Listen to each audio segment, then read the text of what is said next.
Hello and welcome to March.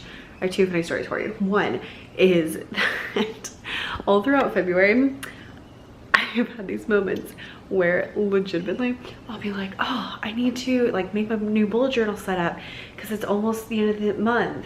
And then I'd look at the calendar and it'd be like February 5th. Or I'd be like, oh, it's almost the end of the month, I need to do XYZ. It's like the 7th. And I don't know why, but it has happened so many times. It's like, I don't know, time is playing tricks on me this month. It's been very strange. But now it really is, well, for me, almost March, for you actually March. And you know what? I am so excited. I'm so happy for spring. I am excited for days off. We don't have any days off from MLK Day until St. Patrick's Day. And it's a long run, y'all. It is a long run when you go that far. So I'm excited for all of those things. My second funny story is we have been working on, this has nothing to do with anything, just I wanted to share because it was hilarious. We've been working on jazz music in 2nd grade. And so one of the, actually I have a free activity if you're a music teacher. I'll link it down below just in case you want it. A free activity where it's like a jazz championship bracket. So it's like March Madness style. So you do like, you listen to 2 people and then whoever wins moves up to the next round. So we did half of it this week and we're gonna do the other half next week. Ella Fitzgerald is the reigning champ, which I gave her a bit of a head start because we've been talking about her for 2 weeks, so it's kind of my fault, but she's pretty fabulous. But today Ella Fitzgerald won and I told them, they were like, can we do the other side? And I was like, well, we have other things to do, but we'll do, there I am, but we'll do the other side next week. And one of the little boys goes, I really hope Ella wins next week. It's like, we're just gonna have to see. I mean, she's gonna go up against Duke Ellington next week, so we're gonna have to see. I'll keep you posted on the reigning champ. So far, every single class has picked Ella, which is very strange. Normally, it's like all over the place. That's the fun. My favorite part of doing this is I have never had 2 classes that pick all the same people. Like today, that same class picked Thelonious Monk over Louis Armstrong. I was like, what? And yesterday they picked Miles Davis over Nat King Cole, which I also thought was strange. I don't know. They were really into Miles Davis this week. I don't know. Anyway, I'm gonna make some coffee.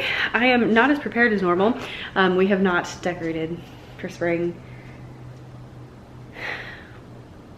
It is what it is. Oh, I do have a bunny. Isn't he cute? I'm glad I got you.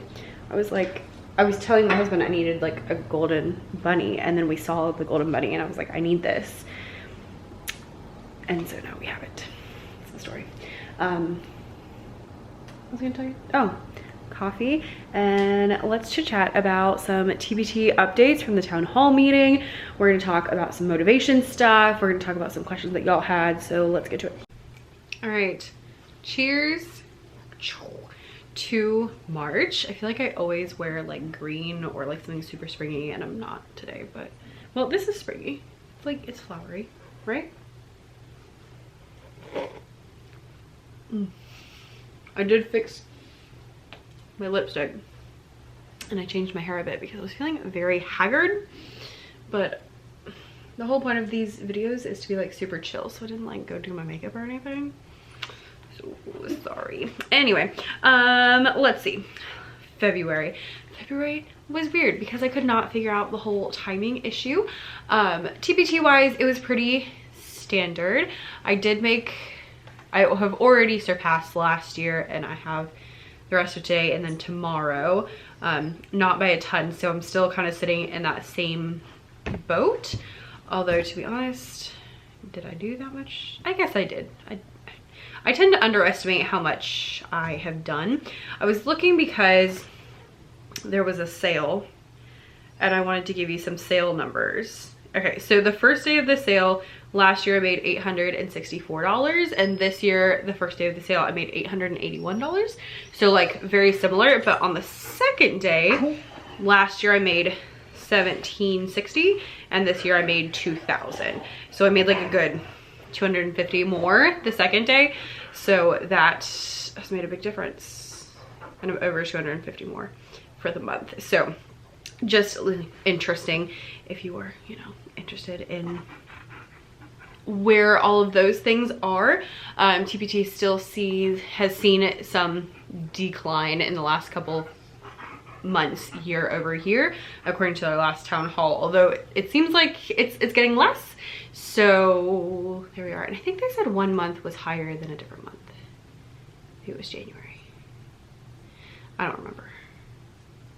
I should have written it down. I was like, I'm gonna remember that. I did not remember that.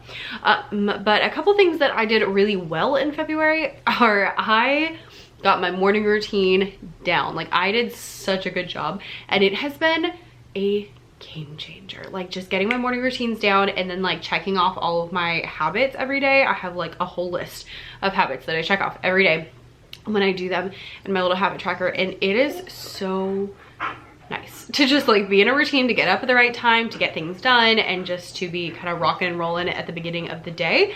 So if you haven't made your morning routine a priority, I would highly recommend it. Full disclosure, like last week I have not, because I've been sick for like 2 weeks. I got like my allergies kicked in, and then the next week I got like a sinus infection, and then the next week I got the stomach flu, and so it's been a lot recently. But up until the sinus infection and stomach flu, I was doing a really good job, and even then I did pretty okay for what I had going on. But it has just made such a big difference in like having those routines solid and getting them done. Yeah, and then in February, book-wise, I only read 2 books. I have been reading. I'm in the middle of like 3 books right now. Actually, I'm pretty close to the end of 1. So nonfiction-wise, I read a book called Invest Like Buffett. It was actually the recommendation of my grandfather. I asked him some investing stuff, and then he brought me some books to read. I don't even know if I get to consider this read, because I technically only read half of it. The first half was all like how Warren Buffett invests and like getting into that, and then the second half was like analyzing all of his holdings, and I was just not interested in that. And my new thing is, you know what, if I'm not interested, there are other books I can read. So I read the first half. I didn't read the second half, but I feel like I got a good bit out of the first half, and I took some notes and things like that. I've been taking book notes in Evernote, which isn't my favorite. Like, I would, you know, I am much more of like a pen and paper. I would love to sit down with my notebook. Actually, I have a notebook for books, and I do that sometimes, but most of the time that I read, I'm in the bathtub or in the hot tub or in some sort of tub. And then once it's warm, I'll be in the pool. And so I found it's really easy to, on my phone, just whip out Evernote and like type or like write a quote, or I can take a picture of the page and like, you know, get just the part I want. And so that's been really helpful. But just, you know, a little, you know, because we're just barely talking about Evernote here. And then the other book I read was The War Girls. This one is set in World War II, and it follows 3 girls through the war. 2 of them are, so there's a Jewish girl in Poland, a Polish girl in Poland, and then a Jewish girl in England, and all their lives like are intertwined. And I don't want to spoil anything, but it was really good. I give it 3.5 stars, because the first section, it's broken up into sections, and the first like 2 maybe sections were pretty slow. I was a little bit like there was a lot of backstory and a lot of buildup before all the stuff started going down. But then once I hit kind of like 40%, I could not stop reading. It was really good. There was so much going on, and just, again, I don't want to spoil anything, but it was really good. If you're wondering what that little paper was, it's out of my reading journal. It's where I keep track of all of my books that I have read. So did I make a little spread for? I did. I didn't make one for the Warren Buffett one, because I wasn't that interested, but I did make one for the War Girls. It's not super fancy. Oh, I was gonna add the flags down here from the countries, because I like adding the flags from the countries when I read books from other countries, which is most of the time. So those are books. So that was my February. A couple of things I wanted to talk about today. First of all, TPT Town Hall, there was an announcement that they're going to change the Milestone system. So if you're not familiar with the Milestone system, it's because it's like a weird, like, kind of hush-hush thing. It's like it's like an open secret. It's like people know about it, but like also it's like weirdly hard to find out information about it. But previously there were 3 milestones. I think there used to be 4, but there have been 3. And so it's when you hit 20,000, 75,000, and 500,000. I believe those are correct numbers, but it doesn't really matter because they're changing. And when you hit those, you get to like submit a product to the TPT. You get to submit a product to TPT to a feature, and then when you hit the big one, you get a present from Tiffany's. Or so I have heard. We're not quite there yet, but they're changing the milestone system. I was pulling it up on my phone. So there's gonna be a lot more milestones. So there's like little milestones at 1,000, 5,000, 10,000, 25,000, and 50,000. All of those are small things. I'm not sure what they're gonna do to recognize those yet, but we'll find out. And then it goes 100,000, 250, 500, a million, 2 million, 5 million, and then every 5 million after that, which is like insane to think about. But you know, I guess, I mean, it's over your whole time on TPT, so it adds up. But with those, there's going to be presents for all of the ones above 100K. So it's like some kind of present for 100K and 250 and so on and so forth. So they didn't announce like what those were going to be. They said they'll give more information like towards the end of spring when they start rolling that out. And they also said that if you already hit some of the milestones that do involve presents, they will send you those. So make sure that your address in TPT is updated so that they, you know, send your presents to the right place. So that's kind of fun because, you know, it used to be just the one that got presents, and now you get more. And then also it's like once you hit 500,000, then what? So now you have a then what, which is exciting. So that's kind of fun. Not, you know, monumentally fun, but it's fun. They also added some features to the note to followers. So they previously added scheduling to the notes to followers, but they just added like the ability to duplicate, and you can duplicate a draft. So you can like make a draft as your like template, and then you can duplicate it and send it. I don't do that because my note to followers, I just copy and paste my emails. And then I change the UTM codes.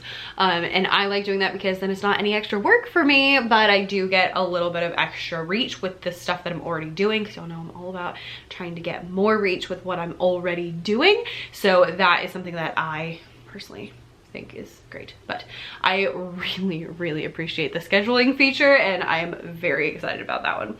All right, so those town hall updates. Now a couple of little things. One is seasonal products. If you are looking for a way to make some money, one of the best ways is to make some seasonal products. You know, it's like, oh, St. Patrick's Day is coming up. I don't have anything for St. Patrick's Day. Here's some products. People are like, I'm looking for St. Patrick's Day math lessons.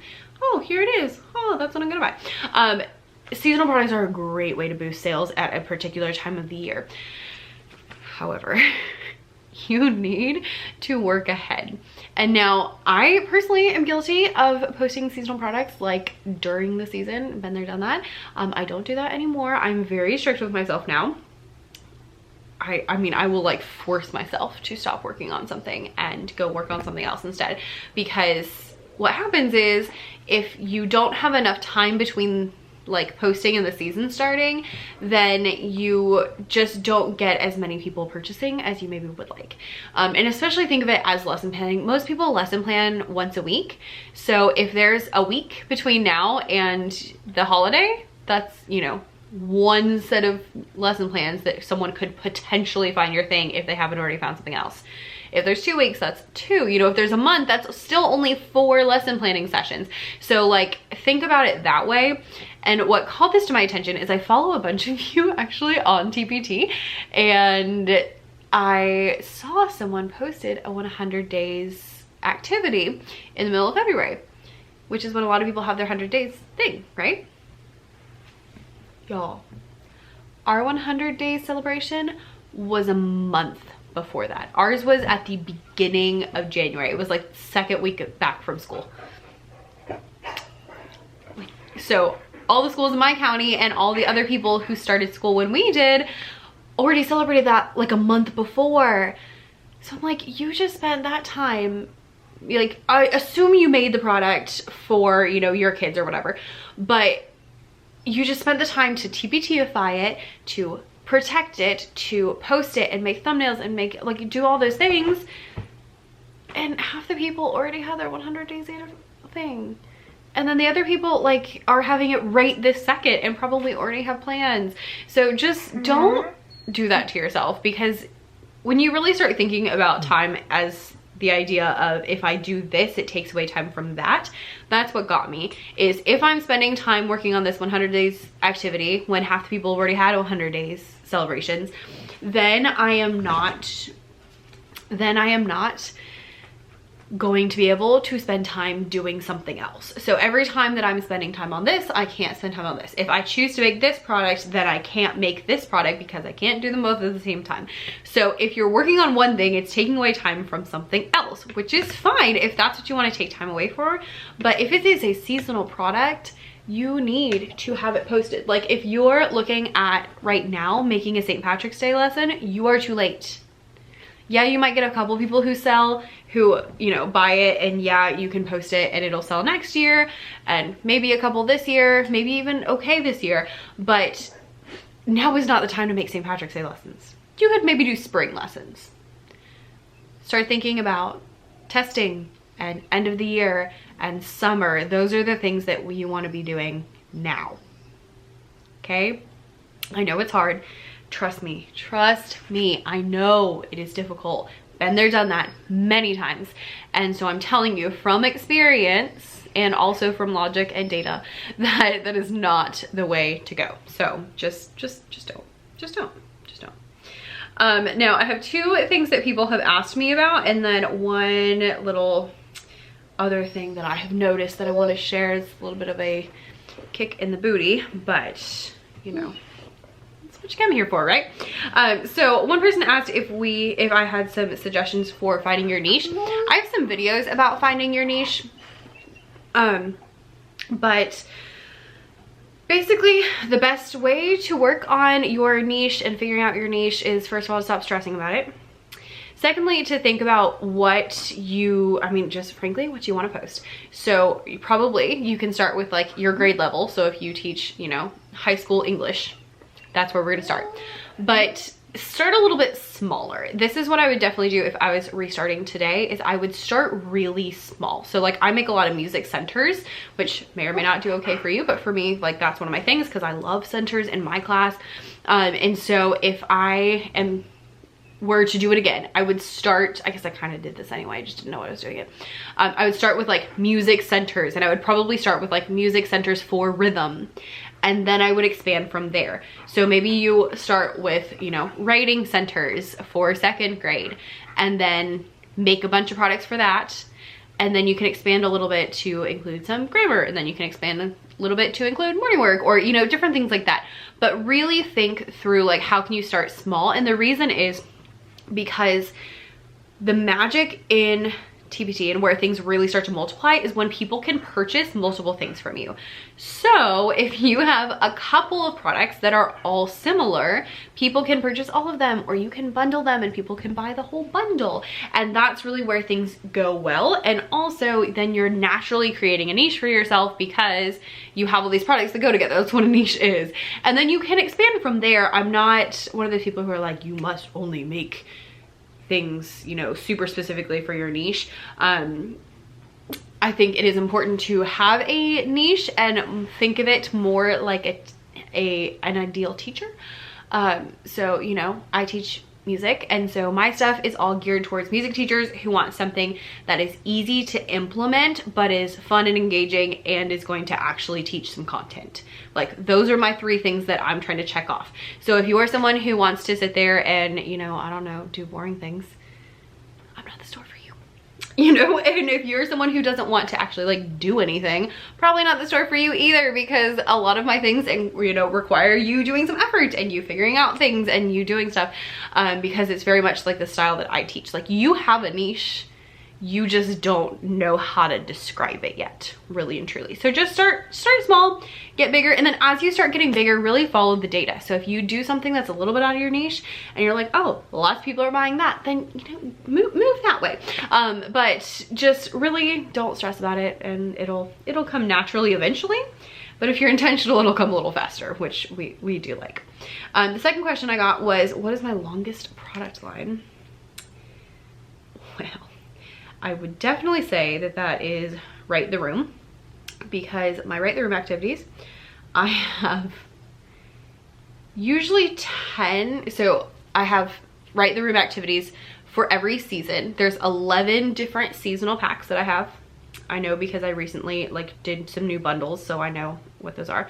So I have I've like, it's like winter, Valentine's Day, Lunar New Year, spring, St. Patrick's Day. Oh, I don't have an Easter. I guess I did spring and I figured that was good enough. Summer, back to school, fall, Halloween, Thanksgiving, Christmas. Yep, that's 11. And then within that, I usually have 10 rhythm sets. So like 10 different like quarter and eighth notes, quarter rest, half note, 16th notes, like different rhythm combinations essentially. And then I have 5 for the solfege ones. And then I recently made, this month actually, so music teachers, this month, I finally made treble clef versions. So there's that as well. Actually, I just looked it up. I have 276 things that pop up when you put in Right the Room. Now, that being said, some of those are bundles because I have a bundle for each season. And then I also have a bundle for each like half note bundle, quarter note bundle, which is another thing that I worked on this month, which is something we should probably talk about. So there's a lot of bundles in there as well. So that's not all products, but yes, there's many. I wouldn't suggest you do that for most of your product lines. Usually a product line for me could be between, like, I would say 3 to 10 is kind of like a normal place for a product line. That one's just a little bit excessive.